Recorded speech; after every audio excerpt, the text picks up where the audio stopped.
साथ बच्चियाँ न, क्योंकि नमाज की जो कोई तरबियत की बात होती है, कोई सीखने सिखाने की बात होती है,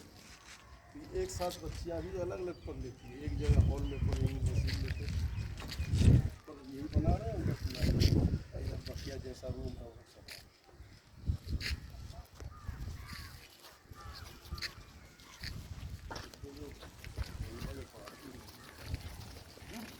हर जिला के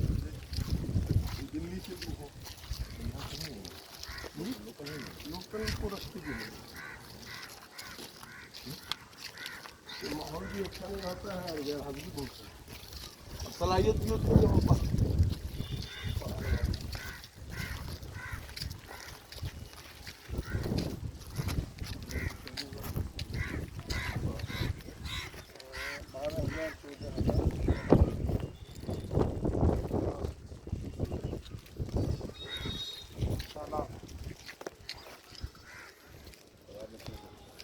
मछली पालने के लिए दे देते हैं।